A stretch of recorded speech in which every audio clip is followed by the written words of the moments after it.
Desde o começo dos gráficos de computador em 3D, uma forma em particular tem sido usada como bloco de construção para renderizar cenas e objetos complexos, os triângulos. Essas formas de três lados estão no centro da grande maioria dos videogames em três dimensões devido às suas muitas propriedades interessantes. É a forma que pode formar um polígono com a menor quantidade de vértices. São eficientes tanto em computação quanto em memória. E todas as placas gráficas modernas são especificamente projetadas para processar triângulos em paralelo. Geralmente, quanto mais triângulos você puder processar ao mesmo tempo, mais detalhados serão seus modelos e ambientes tridimensionais. Renderizar todos esses triângulos na tela é feito através de um processo chamado rasterização, que compreende três etapas principais.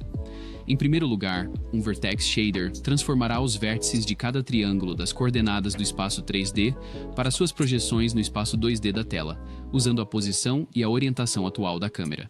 A etapa de rasterização propriamente dita acontece após este passo e utiliza esses vértices no espaço da tela para calcular quais pixels da tela, também chamados de fragmentos, são na verdade parte do triângulo atual. Finalmente, o Fragment Shader processa cada um desses fragmentos para calcular sua cor final exibida na tela. Esta parte geralmente usa informações dos vértices e das fontes de luz externas para sombrear o pixel de acordo. Esse processo é feito para cada triângulo e para cada fragmento que precisa ser renderizado para produzir um único quadro. Claro, isso é uma simplificação excessiva do processo de renderização tridimensional. Na verdade, existem muitas mais etapas no pipeline de renderização, e inúmeras técnicas de otimização surgiram para minimizar o número de triângulos e fragmentos processados em cada quadro. Desde o advento da rasterização, o objetivo sempre foi desenhar cada vez mais triângulos na tela simultaneamente para ambientes maiores e mais detalhados.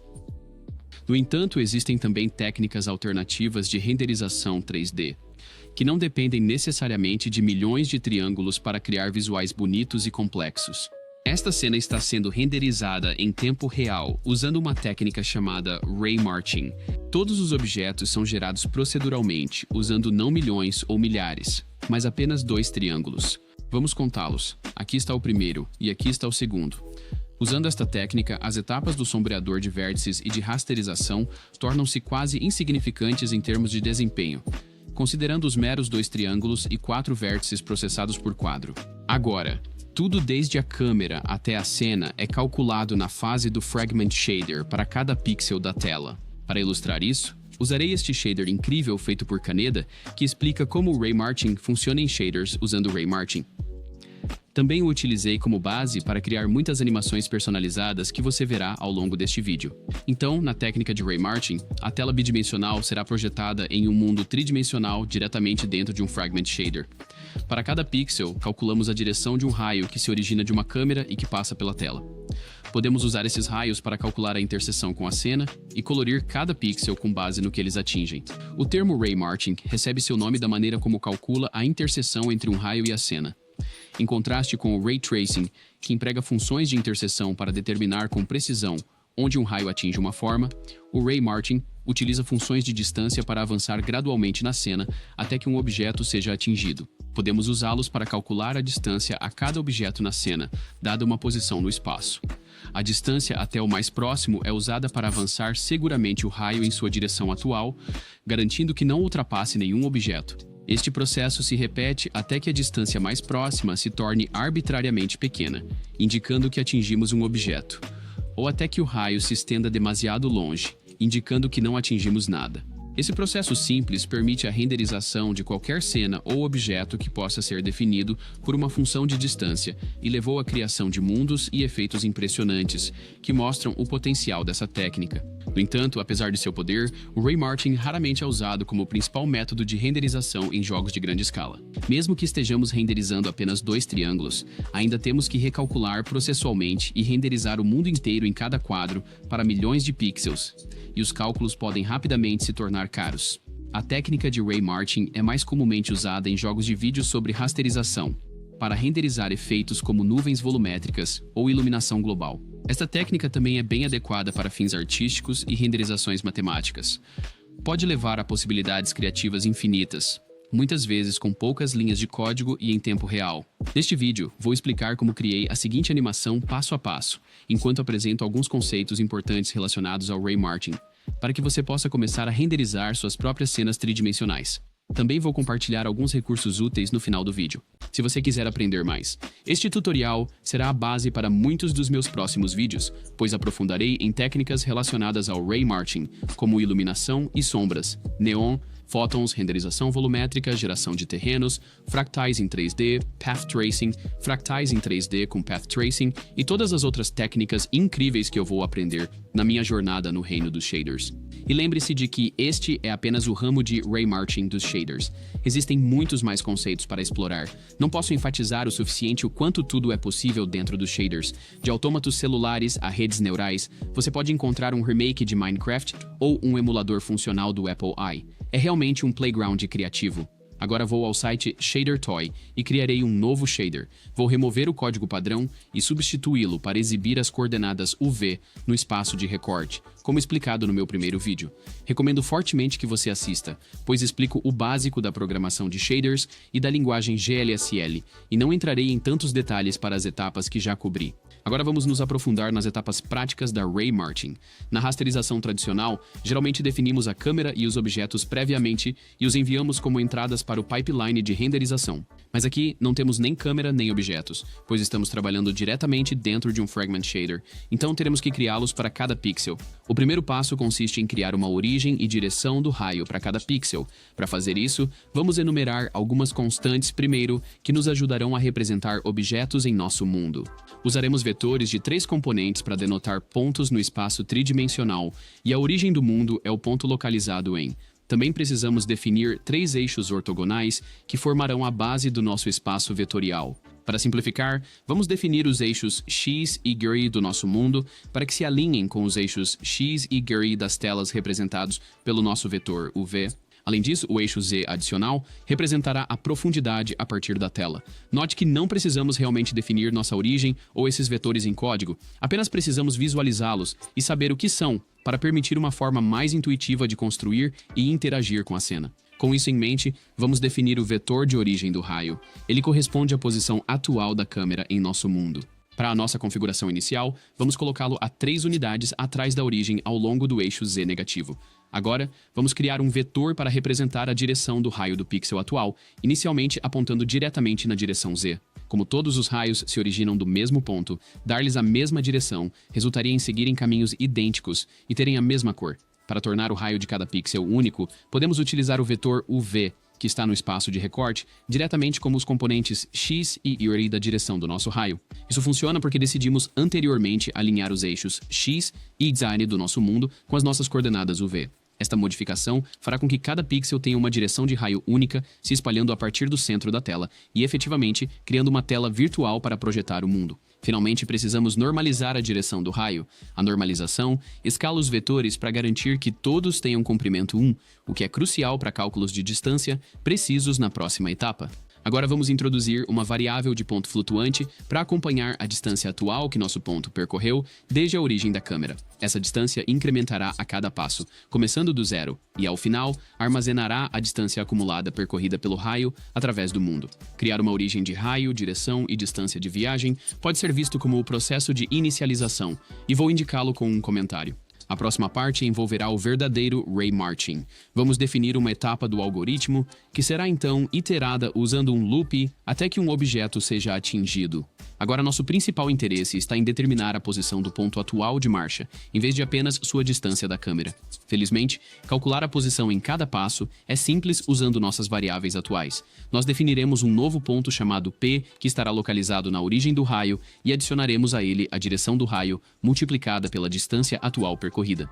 Isso nos dá um ponto tridimensional que representa a posição atual ao longo do raio, com base na sua distância da origem do raio. Podemos então usar este ponto para calcular a distância ao objeto mais próximo na cena. Note que ele realmente começa na origem do raio, pois T é inicializado em 0. Para isso, usaremos funções de distância de seno, também chamadas de SDF. Essas funções podem ser usadas para obter a distância de um ponto dado no espaço até uma forma específica na cena. Recomendo fortemente que você confira este artigo escrito pelo mestre de shaders Inigo Quailes, que fornece algumas funções de distância úteis e truques relacionados a ray marching. Para definir os objetos em nossa cena, vamos criar uma função que recebe um ponto tridimensional como entrada e retorna a distância ao objeto mais próximo na cena. Voltaremos a isso mais tarde e, por enquanto, ela só retornará a distância para uma única esfera de raio, localizada na origem. Podemos então usar esta função para obter a distância até a cena, dada nossa posição atual ao longo do raio, que vou armazenar em uma nova variável. Este valor representa a distância segura que o ponto pode percorrer em qualquer direção, sem ultrapassar um objeto. Finalmente, precisamos adicionar essa distância à variável que acompanha a distância total percorrida desde a origem do raio. Este é o passo em que avançamos o raio. Podemos repetir esses passos encapsulando este código em um laço for com a variável i, representando a iteração atual ou passo de Ray Martin. Por enquanto, vou definir um máximo de 80 iterações. Esse número afeta tanto a qualidade do resultado quanto o desempenho. Poucas iterações podem fazer com que os raios não tenham iterações suficientes para alcançar um objeto, enquanto muitas podem impactar significativamente o desempenho do shader. Normalmente, você precisará ajustar este parâmetro para se adequar à sua cena específica. Em resumo, para cada pixel, começamos inicializando a origem do array, a direção do array e uma distância de viagem. Esses parâmetros nos ajudam a calcular um ponto intermediário em 3 dimensões, representando a posição atual ao longo do raio. Como a distância é inicialmente configurada para 0, o ponto começa na origem do raio, que é a posição da câmera. A partir dessa posição, calculamos a distância até o objeto mais próximo na cena, que é usada para avançar o raio com segurança. Em seguida, repetimos esse processo até atingirmos um objeto ou excedermos o número de passos de Ray Martin que definimos. E com este código, estamos a apenas uma linha de exibir nosso primeiro objeto 3D na tela. Vou criar um novo vetor que conterá a cor do pixel atual e o farei o novo output do nosso shader em vez de exibir as coordenadas UV. Agora, a maneira mais fácil de visualizar algo em uma cena com Ray Martin é colorir os pixels com base na distância total percorrida pelo raio, que é armazenada na variável t. Atribuirei este valor aos componentes vermelho, verde e azul do nosso vetor de cor para criar uma imagem em escala de cinza. Como lembrete, a cor de saída do shader varia de 0 a 1. Portanto, assim que nosso raio percorrer uma distância maior que 1, ele será exibido como branco e não veremos qualquer variação, o que está acontecendo atualmente, já que a câmera está a 3 unidades de distância da origem. Para resolver isso, podemos ou mover a câmera mais perto ou dividir a variável de distância por um número arbitrário para começar a ver detalhes mais distantes. E aí está.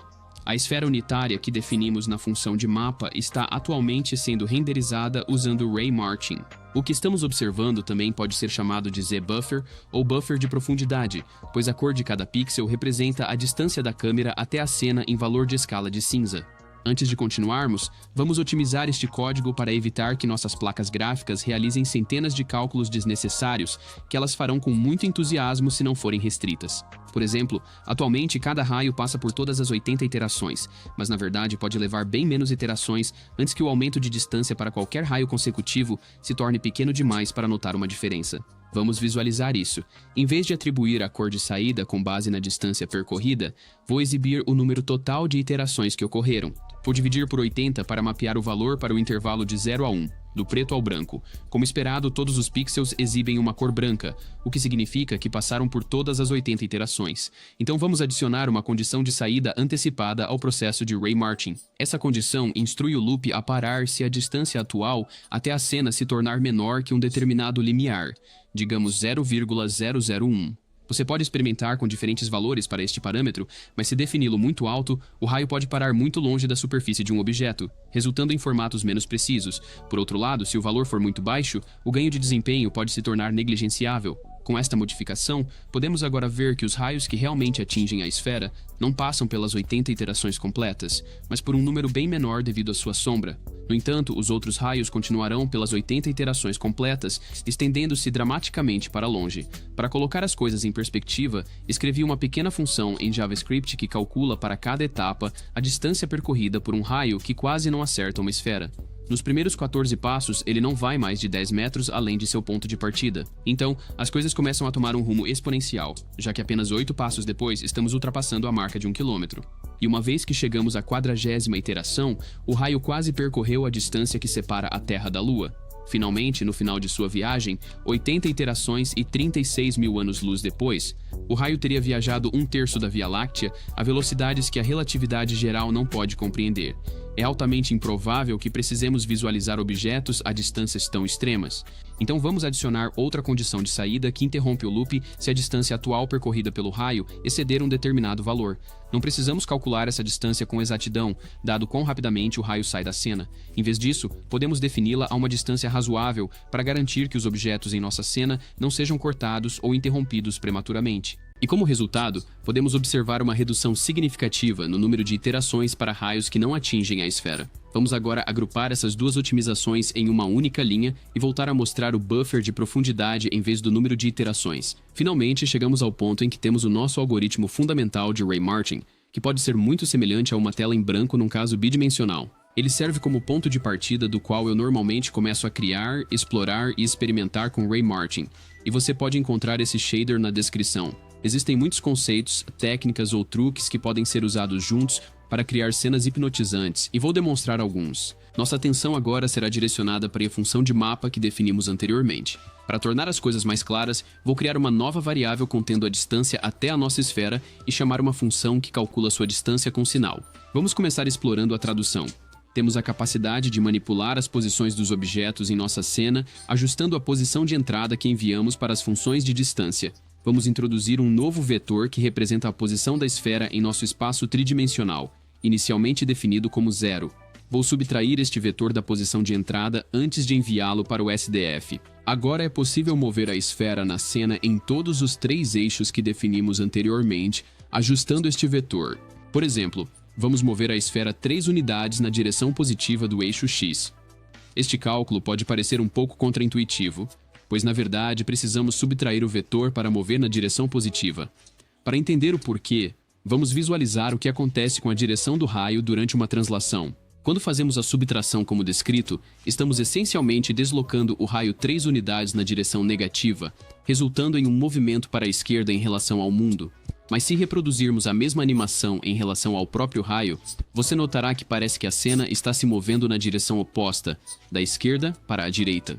Isso explica por que a translação e outras transformações geralmente parecem invertidas nos shaders. Finalmente, é muito fácil adicionar movimentos em tempo real ao incluir o tempo atual na posição do objeto. Neste caso, uso uma função seno do tempo para fazer a posição x da esfera oscilar entre -3 e 3. Como uma nota rápida, a distorção que estamos observando quando a esfera se aproxima das bordas da tela é inerente à projeção em perspectiva, que estamos usando implicitamente. Esta distorção está ligada ao campo de visão da câmera, que indica o ângulo total coberto pelos raios. Um campo de visão maior permite ver mais da cena ao mesmo tempo, mas também intensifica a distorção. Se você quiser controlar o campo de visão, pode multiplicar os eixos X e Y da direção do raio antes da normalização para influenciar como os raios se espalham. Agora vamos adicionar outro objeto na cena. Vou definir um cubo com lado de 0,75 localizado na origem. Para combinar essas formas, simplesmente temos que retornar o mínimo entre as duas distâncias usando a função min. Você pode pensar nessa linha como uma operação que une as duas formas, também chamada de operação de união. Se você quiser ser criativo, pode experimentar com outros operadores como os operadores de diferença ou interseção para combinar formas de maneiras mais interessantes. Além disso, existem versões mais suaves desses operadores que permitem uma fusão gradual entre as formas. Vou usar a função de mínimo suave, que inclui um parâmetro adicional para ajustar a fusão, permitindo-nos criar uma união suave entre essas formas. Finalmente, vou adicionar rapidamente um chão criando uma nova variável que contém a função de distância assinada ao plano x e z, que é bastante fácil de calcular. Vamos visualizar um raio saindo da câmera. A distância entre qualquer ponto ao longo deste raio e o chão é determinada diretamente pela posição it atual do raio, que representa sua altura acima do chão. Também vou empurrar o chão mais para baixo, adicionando um deslocamento de 0,75 à sua distância. Caso contrário, não veremos nada, pois a câmera estaria exatamente na mesma altura que o chão e se intersectando com ele. Mais uma vez, adicionamos um número positivo para mover o chão na direção negativa do eixo It-Steers. Também é possível unir suavemente o chão com as outras formas. Desta vez, usarei um valor de mistura menor. Outra transformação que podemos aplicar facilmente é o escalonamento.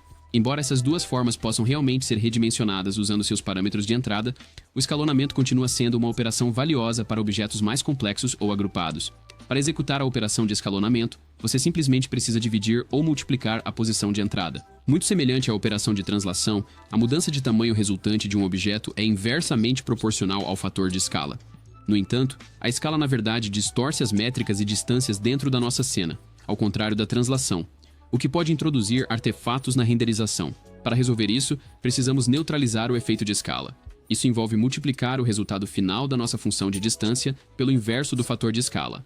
Ou, em termos mais simples, dividir o resultado pelo fator de escala. Este ajuste garante que as distâncias em nossa cena permaneçam precisas e... artefatos. Como nota final, aqui eu fiz o dimensionamento uniforme, mas você também poderia multiplicar a posição por um vetor para aplicar um fator de escala diferente para cada componente. Vou remover a escala no cubo e agora vou introduzir a última transformação básica que podemos aplicar, que é a rotação. Esta geralmente envolve a chamada de uma função externa, pois requer um pouco mais de matemática. Para rotacionar um ponto no espaço, você precisa multiplicá-lo por uma matriz de rotação 2x2, no caso bidimensional, ou por uma matriz de rotação 3x3 em 3 dimensões. Como você pode ver, há uma diferença na complexidade dos cálculos ao adicionar outra dimensão. Felizmente, no caso em 3 dimensões, existe uma alternativa mais simples chamada fórmula de rotação de Rodrigues, que alcança o mesmo resultado sem usar matrizes. Não vou entrar na matemática por trás dessas funções, mas vou colocar na descrição alguns recursos se você quiser entender melhor sobre rotação de vetores. Vamos começar com um cenário em 3 dimensões. Esta função recebe como entrada um ponto no espaço, um eixo e um ângulo de rotação em radianos. O eixo é um vetor que representa a linha tridimensional ao redor da qual o objeto vai girar. E deve ser normalizado. Podemos usá-lo para girar objetos em qualquer direção, mas geralmente prefiro usar funções de rotação em 2D, mesmo em cenas em 3D, principalmente por causa de sua rapidez e simplicidade. No entanto, esta função opera apenas em vetores de 2 componentes. Para usá-la, precisaremos extrair 2 componentes do nosso ponto 3D usando a sintaxe de Swisling. Isso limita a rotação para ser em torno dos 3 eixos fundamentais apenas, mas pode ser encadeada em torno de múltiplos eixos para permitir uma maior gama de rotação. Uma vez que você possa visualizar os 3 eixos principais no espaço, usar essa função para girar objetos se torna bastante simples. Na sintaxe de Swisling, o componente que é omitido representa o eixo em torno do qual nosso objeto irá girar. Para demonstrar isso, vou criar uma cópia da posição de entrada para girar apenas essa cópia, e passe isso para a função de distância da caixa. Se eu quisesse rodar a caixa em torno do eixo Z, excluiria o componente Z na sintaxe de Swisling e escreveria q.xcu. Posso também usar o tempo para animar essa rotação. Agora, um aspecto crucial em Ray Martin é a ordem das operações. Se você traduzir primeiro e depois rotacionar, obterá um resultado diferente comparado a rotacionar primeiro e depois traduzir. Esta regra se aplica à maioria das transformações em Ray Martin. Então, se algo não estiver se comportando como esperado, verifique novamente a ordem em que você aplica as operações. Também é importante entender que quando aplicamos uma transformação ao ponto de entrada, ele mantém essa transformação para todas as funções de distância futuras. É por isso que criei uma nova variável para rotacionar apenas a caixa. Se eu removesse essa variável temporária, você notaria que o chão também começaria a girar. No entanto, a esfera, que é definida antes de aplicarmos a rotação, mantém seu movimento original. Agora seria ainda melhor se pudéssemos adicionar controle do mouse para a câmera visualizar a cena de diferentes ângulos. Isso pode ser facilmente feito usando a função de rotação bidimensional que eu apresentei, junto com a posição atual do mouse, que é acessível no Shader Toy através da variável global iMouse. É um vetor de 4 componentes, onde os 2 primeiros componentes representam as coordenadas atuais do pixel do mouse, muito parecido com os parâmetros de entrada FragChord. Os 2 últimos componentes contêm informações sobre a posição inicial e o estado do mouse, mas estamos apenas interessados na posição do mouse aqui, que podemos extrair usando a sintaxe .xux. Para obter a posição do mouse no espaço de corte, vou criar um novo vetor aplicando a mesma transformação que nossas coordenadas UV, garantindo que estejam no mesmo intervalo. Este novo vetor terá um valor de quando o mouse estiver no canto inferior esquerdo, no canto superior direito, e será 0 quando o mouse estiver centralizado. Em seguida, vamos rotacionar tanto a origem quanto a direção do raio em torno do eixo Y. O ângulo de rotação será determinado pela posição atual, x do vetor do mouse, que precisa ser negada. Se você agora clicar na tela e mover o mouse, observará que pode girar a câmera ao redor da cena horizontalmente. Para entender a mecânica por trás disso, vamos visualizar o que acontece quando giramos apenas a origem do raio. Você pode ver que a câmera realmente gira em torno do centro da cena, mas está sempre apontando na mesma direção. É por isso que também precisamos aplicar essa rotação à direção do raio. Quando combinados, isso fará com que a câmera gire ao redor da cena, enquanto sempre aponta para a origem. Para uma rotação completa de 360 graus ao redor da nossa cena, podemos aplicar a mesma técnica ao longo do eixo X. desta vez usando a posição vertical do mouse. A ordem das operações importa, e é importante colocá-la antes da rotação horizontal. Você também pode escalar o vetor do mouse para controlar quão sensível é a rotação. Agora deixe-me apresentar o conceito de repetição espacial, que é uma ferramenta extremamente poderosa no Ray Martin, permitindo renderizar uma quantidade infinita de formas, enquanto define apenas uma. Semelhante à minha explicação anterior de repetição espacial, podemos empregar o fractal, função para replicar objetos no espaço. Esta função retorna a parte fracionária da entrada para cada componente, mantendo o resultado entre 0 e 1. Para visualizar o que acontece quando passamos o raio por esta função, vamos considerar uma cena bidimensional, definida pelo SDF de uma caixa. A linha branca representa um raio, conforme definimos anteriormente. Aqui, ele está começando muito próximo da caixa, mas não a intersecta. A linha amarela representa o mesmo raio, após passar pela função fract. Enquanto o raio original permanece inalterado por essa transformação, a entrada para o SDF está sempre confinada dentro da célula unitária na origem. Do ponto de vista do raio, isso faz a cena parecer conter um número infinito de cubos, cada um a uma unidade de distância do outro. Para obter um controle mais granular, é possível usar a função mod em vez disso, que leva um parâmetro adicional, que pode ser usado para controlar o espaçamento entre cada repetição, sendo fract um caso especial da função mod. Observe que a visualização atual está faltando um passo importante, pois o cubo está originalmente localizado em 0, enquanto o centro de repetição está localizado em 0,5. Isso faz com que cada cubo se estenda além dos limites da célula repetida, resultando em eles serem recortados. É por isso que também precisamos subtrair 0,5 após aplicar a função de repetição espacial. Isso traduz cada cubo para o centro de sua célula e corrige problemas de recorte. Finalmente, vou reduzir o cubo porque atualmente ele tem um lado maior que a distância de repetição, o que faz com que preencha todo o espaço. E usando esta técnica simples, conseguimos repetição infinita de espaço em todos os 3 eixos. A renderização é limitada apenas pela contagem máxima de iterações e pelo limite de distância definido anteriormente. Note que também seria possível aplicar a repetição no espaço a eixos individuais em vez de em todos os 3. Além disso, podemos diminuir a intensidade do valor de profundidade para ver mais longe, já que as cores ainda são cortadas acima de 1. Poderíamos também adicionar um movimento ascendente a cada caixa, deslocando a posição eachers do nosso ponto antes de aplicar a repetição espacial. Mais uma vez, se fôssemos adicioná-lo depois, as caixas sairiam do seu padrão de repetição. E agora que cobrimos todos esses tópicos, podemos começar a ser criativos com nossa cena. Vou começar removendo tudo da função de mapa, exceto a caixa repetida, a qual vou adicionar um movimento no eixo Z em direção à câmera. Até agora, vimos como fazer um algoritmo de Ray Martin e como brincar com objetos em nossa cena, mas ainda está colorido usando a profundidade da cena, o que é um pouco chato. A próxima maneira mais fácil de colorir objetos é passar o valor de profundidade como a entrada para uma função de gradiente de cor que pode converter esse valor, que aumenta linearmente, em um vetor de cor. Eu apresentei uma útil no meu vídeo anterior que pode ser ajustada para produzir muitos gradientes diferentes, então vou usá-la novamente. Vamos voltar para a parte da colorização. Vou chamar a função de paleta para calcular a cor de saída e passar a profundidade como entrada, e com essa única linha, nossa cena anteriormente monocromática ganha uma nova dimensão. Agora vou substituir a função de distância da caixa pela de um octaedro, porque acho essa forma mais interessante e também é um pouco mais rápida de calcular. Também vou diminuir o espaçamento na direção Z para aproximar cada forma apenas no eixo que é paralelo à câmera. Para isso, vou decompor a repetição espacial em 2 partes. Os eixos X e 13 serão repetidos usando fract como antes, e vou usar a função mod com um espaçamento de 0,25 para o eixo Z. Também preciso deslocá-lo em metade do espaçamento de repetição, que é 0,125 neste caso. Agora você pode perceber que a técnica de colorização atual faz os objetos parecerem muito planos, pois não implementamos nenhum efeito de iluminação ou oclusão. Uma solução rápida seria incorporar a contagem de iterações do loop na função de paleta. Este valor, na verdade, contém informações sobre a cena, pois aumentará com a distância, mas também aumentará ao se aproximar das bordas dos objetos, já que precisará de mais passos para percorrer a cena. Se o extraímos do loop e o exibimos diretamente após normalizá-lo, podemos ver quanta informação ele contém. Isto é apenas um truque porque a contagem de iteração não é suave em oposição ao buffer de profundidade. Quanto menor a contagem de iteração, mais visíveis serão os artefatos. Por isso, vou multiplicá-lo por um número muito pequeno para que a adição permaneça sutil. Também preciso usar a palavra-chave float para convertê-lo de tipo inteiro para tipo de ponto flutuante. A mudança é pequena, mas, em minha opinião, acrescenta muito à profundidade da cena. Para adicionar um toque dinâmico, vamos começar a distorcer a cena usando a função seno. Como vimos anteriormente, podemos aplicar transformações ao próprio raio para afetar como os objetos aparecem em nossa cena.